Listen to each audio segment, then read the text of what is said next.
qu'est-ce que la musique d'adoration? Alors, avant d'entrer dans le sujet, je pose la question, qui a une idée, qu'est-ce que la musique d'adoration? Alors, qui veut se lancer? Qu'est-ce que la musique d'adoration?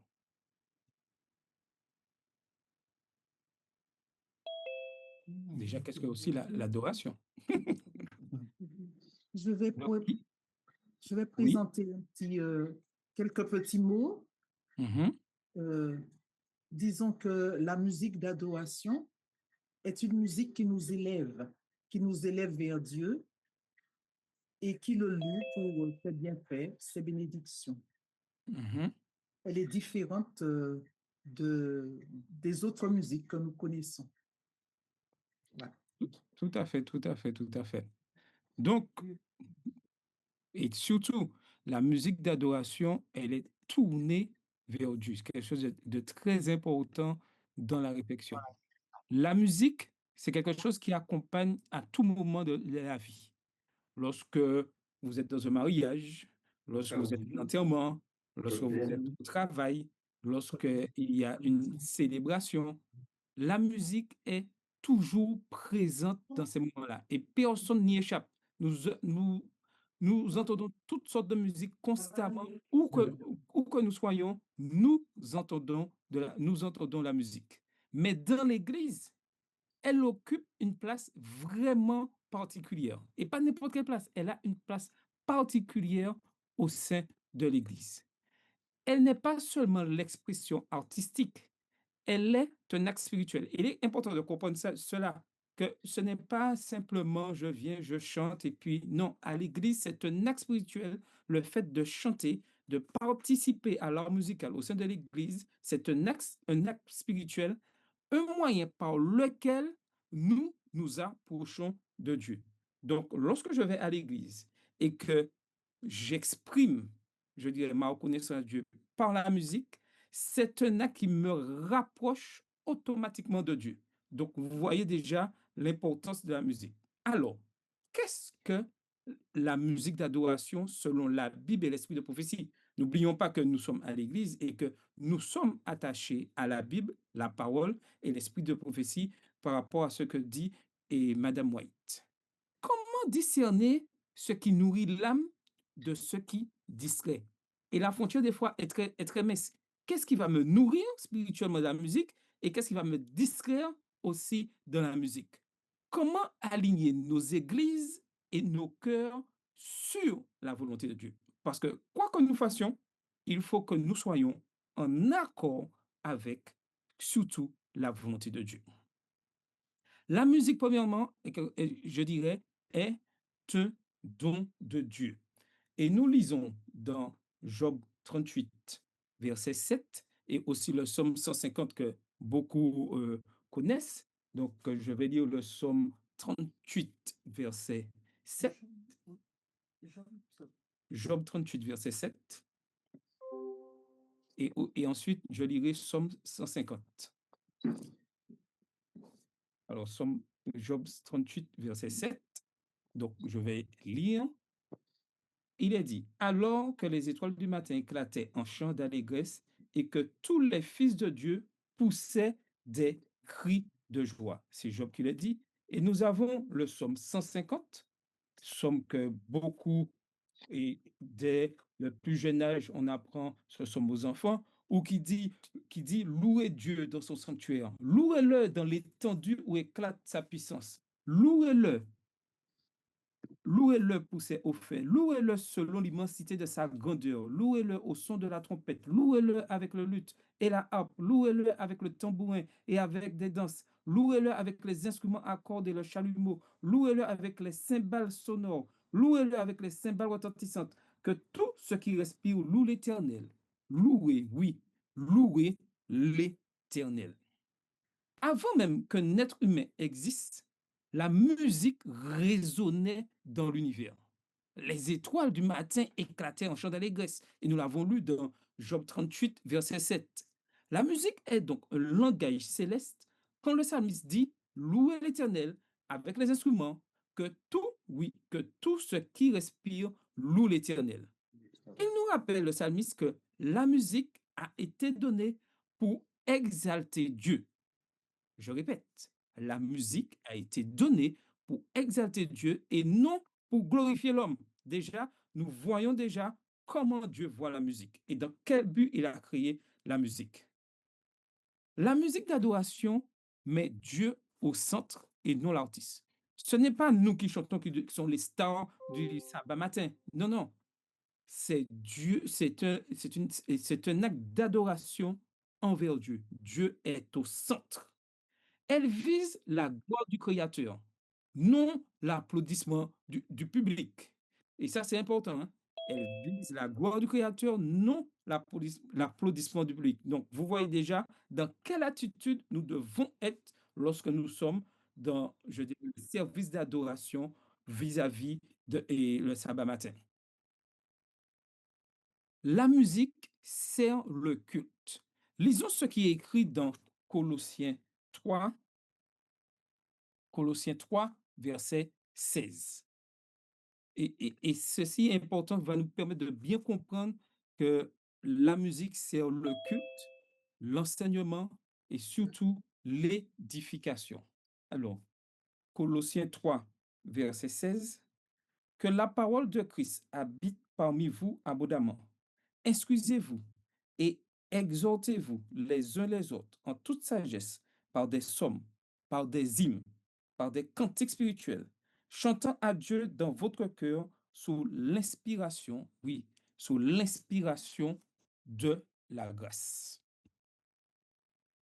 Paul relie la parole et les chants. Il y a une liaison entre les deux. Instruisez-vous par des psaumes, des hymnes et des cantiques spirituels.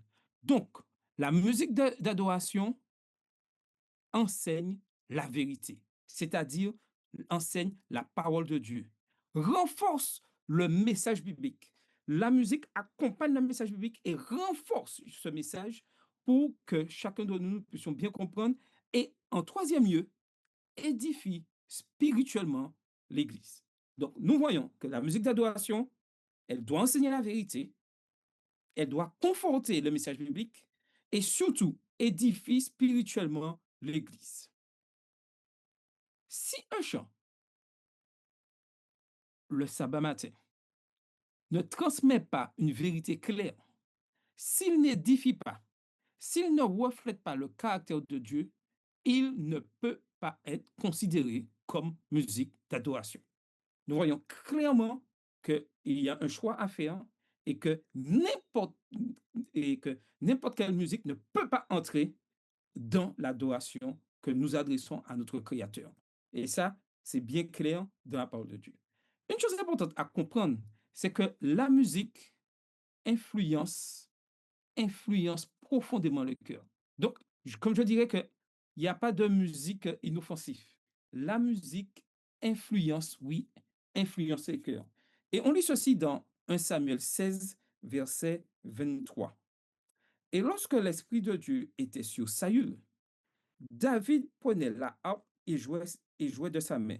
Saül respirait alors plus à l'aise et se trouvait soulagé, et le mauvais esprit se retirait de lui. Nous connaissons toute cette histoire entre David et Saül. Lorsque David jouait de la harpe, l'esprit mauvais se retirait de Saül et il était soulagé. La musique agit sur l'esprit, agit sur les émotions, agit sur la volonté, agit sur le comportement. Ces quatre éléments, nous comprenons, je dirais, tout de suite l'influence de la musique. Bien utilisée, l'esprit, les émotions, la volonté, le comportement, ça va dans le sens de l'adoration. Mais mal utilisé, ça va dans le sens contraire et l'adoration n'est plus vis-à-vis de Dieu. La question n'est donc pas est-ce que ce chant me plaît? Et souvent, on entend souvent dire ah, j'aime ce chant, ça me plaît. Pourquoi on ne peut pas le chanter sabbat matin? J'aime ce chant. Non. La question devrait être, et elle est, quel effet spirituel ce chant produit-il en moi? Et ce sont des questions claires que nous devons nous poser à chaque chant que nous entendons durant la semaine et plus particulièrement, doublement, le sabbat matin. La musique, une chose importante, fait partie du culte rendu à Dieu. Il ne peut pas avoir de culte d'adoration sans musique. C'est clair, net et précis. Dans Message à la jeunesse, et nous allons surtout nous attarder sur le chapitre 43, écrit par Ellen G. White, tous les textes sont tirés de ce chapitre Message à la jeunesse, elle dit ceci: la musique n'est pas un moment pour se détendre avant la prédication. On ne passe pas, on ne chante pas, c'est juste pour se détendre, pour un peu se soulager avant d'entendre le prédicateur pendant une demi-heure, trois quarts d'heure et surtout dormir pendant le message. Et on veut se détendre avant de se reposer pendant le message. Ce n'est pas ça du tout. Elle fait partie intégrante de l'adoration. Elle prépare l'esprit pour le message, ouvre le cœur à l'Esprit de Dieu et place l'Église dans une atmosphère sacrée.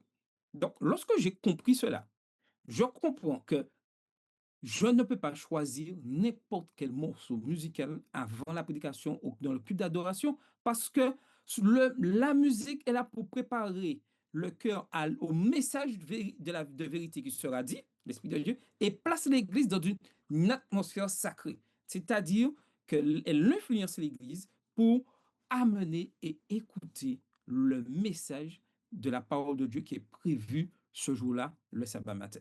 Donc, il y a une préparation particulière, il y a un exercice particulier et surtout, il y a une interprétation particulière à avoir pour le chant au niveau du culte d'adoration.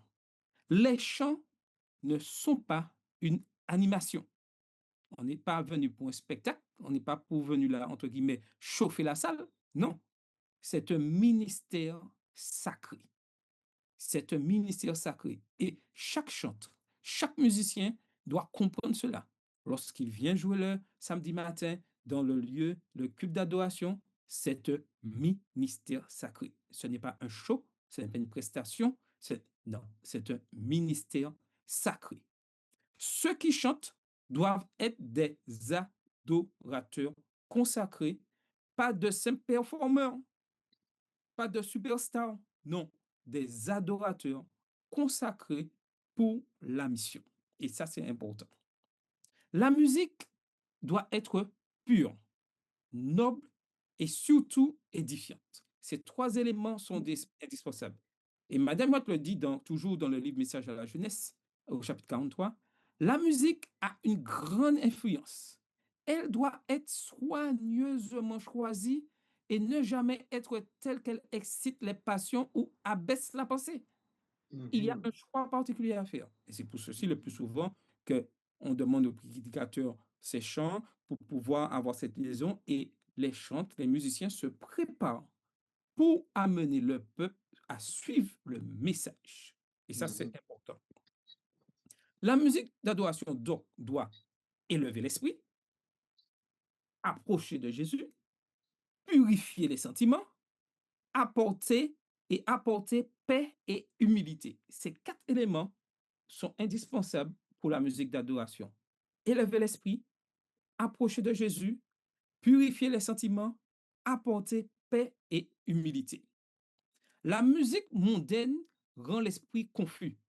La musique sainte élève l'âme. Et ça nous permet de comprendre, de voir qu'il y a de la musique qui édifie et de la musique qui, je dirais, n'édifie pas. Elle écrit également, Madame White, lorsque des instruments sont utilisés d'une manière qui ressemble au spectacle mondain. Écoutez bien, l'effet est déplorable.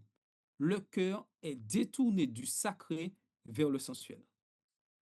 Et ça, c'est pour les musiciens, pour ceux qui jouent de la musique le sabbat matin. La musique dans le culte d'adoration, je dirais, doit être dirigée vers Dieu. Elle ne se joue pas comme les sons qu'on entend, je dirais, à l'extérieur, qu'on entend partout durant la semaine. Car si on va dans cette ressemblance au spectacle mondain, l'effet est déplorable. Et les cœurs qui sont venus adorer, les personnes qui sont venues écouter le message, sont complètement déconnectés du message parce qu'ils sont entrés dans une sensualité qui déstabilise et qui est loin de l'esprit d'adoration. Les questions à se poser lorsque je suis chanteur, lorsque je suis membre et que j'écoute la musique. Ce chant que j'entends, crée-t-il une ambiance de prière ou de spectacle? Est-ce que je suis chaud, chaud, chaud ou je suis dans un esprit d'adoration? Sa structure, son rythme, son intention, conduisent-ils au recueillement ou à l'excitation? Et je suis sûr que nous avons déjà ressenti cela. Il y a des chants, le recueillement, ils sont sur l'adoration, cela. Et il y a l'excitation. Est-ce que les chants qui excitent sont appropriés pour l'adoration? Chacun connaît la réponse. Est-ce que ce chant pourrait être utilisé dans une boîte de nuit, un concert profane, un événement mondain?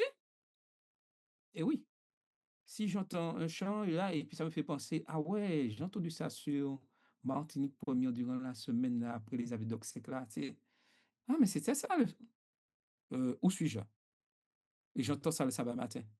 Est-ce que je suis dans l'adoration lorsque j'entends ce genre de musique que j'ai entendu en semaine sur les radios locales? Il faut que nous réfléchissions bien à quelle musique nous plaçons dans le service d'adoration. Si la réponse est oui, ce n'est pas de la musique d'adoration. Il faut être sincère, hein? Ce n'est pas de la musique d'adoration. Donc, je dois rectifier le tir. Parce que nous servons un Dieu qui est bon et qui connaît et qui fait par tous les moyens pour édifier son peuple. Et nous avons à apprendre chaque jour. Et lorsque j'ai compris cela, je dois changer. Et c'est ça la repentance. Je change parce que j'ai compris que ce que je faisais, c'est une erreur, c'est pas ce que Dieu demande. Et je rentre dans le fil, dans le bon chemin que Dieu souhaite pour son Église. C'est vrai. L'objectif spirituel de la musique d'adoration. Parce qu'il y a un objectif. C'est pas comme ça matin, pour le plaisir que Dieu a décidé, il y a une musique d'adoration. Non, non, non, non. Elle est là pour adorer Dieu, premièrement. La musique est une offrande. Elle exprime la révérence, la gratitude, la soumission, la louange. Elle dirige le cœur vers le trône de Dieu. Écoutez bien, hein.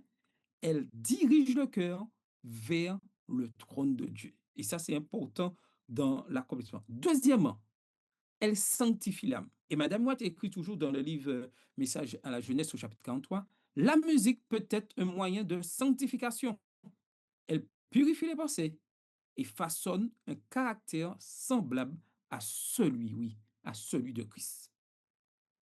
Une musique répétée régulièrement peut renforcer une vie de prière, calmer l'anxiété, briser une dépendance, ouvrir la voie à la conversion. Voilà ce que doit amener la bonne musique d'adoration.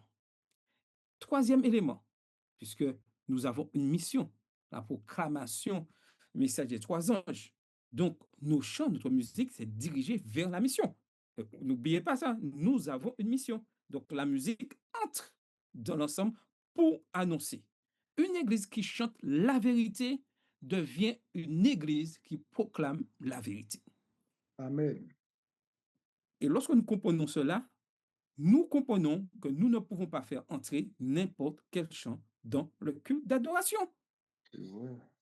Nous sommes l'Église adventiste du septième jour, nous avons une mission, nous avons un ADN et nous devons respecter ceci. Nous sommes différents des autres.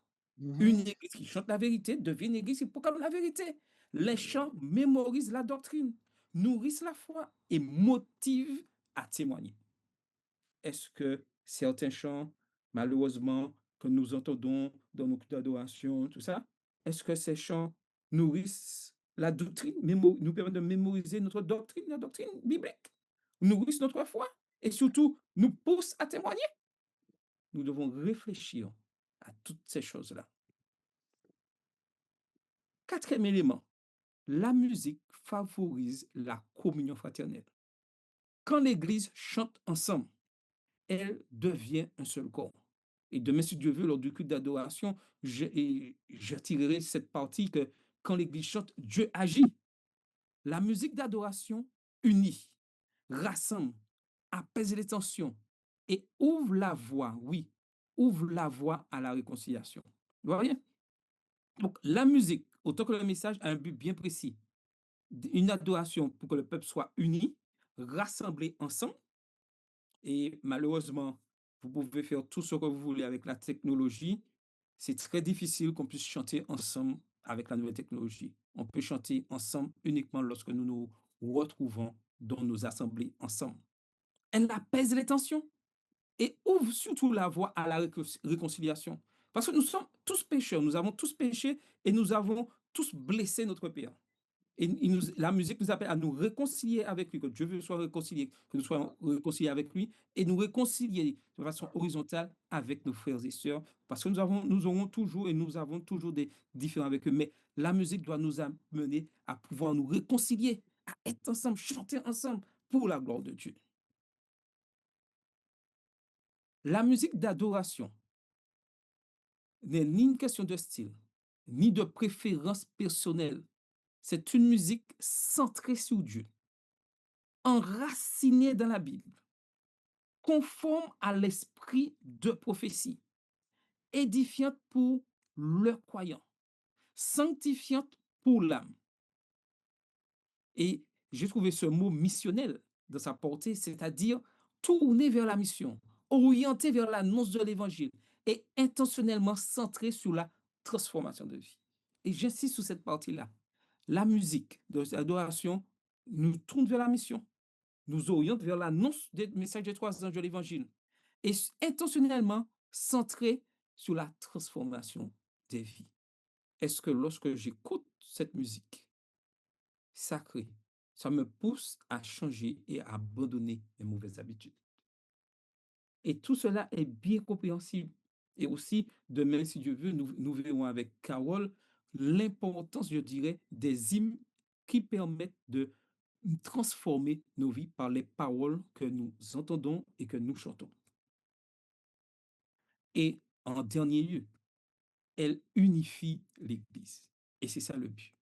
Unifier l'Église afin que nous soyons tous unis dans un même amour pour pouvoir adorer ensemble, sanctifier ensemble et surtout prier ensemble. En tout cas, en ce soir, pour clôturer ce moment de méditation que j'ai partagé avec vous, que Dieu renouvelle aujourd'hui notre manière de chanter, notre manière de jouer et surtout, notre manière d'adorer constamment. Que ce que nous avons entendu ce soir puisse nous faire prendre conscience que la musique ne doit pas être prise à la légère, que nous avons une responsabilité en tant que dirigeant dans le service d'adoration, en tant que membre d'Église, en exécutant les chants comme Dieu le souhaite. Nous avons cette responsabilité car nous servons un Dieu tout-puissant, fidèle, et nous voulons tous l'adorer et surtout nous retrouver tous ensemble au ciel quand il reviendra. En tout cas, que le Seigneur vous bénisse et que nous puissions être pratiques constamment dans tout ce que nous faisons. Amen. Merci à vous.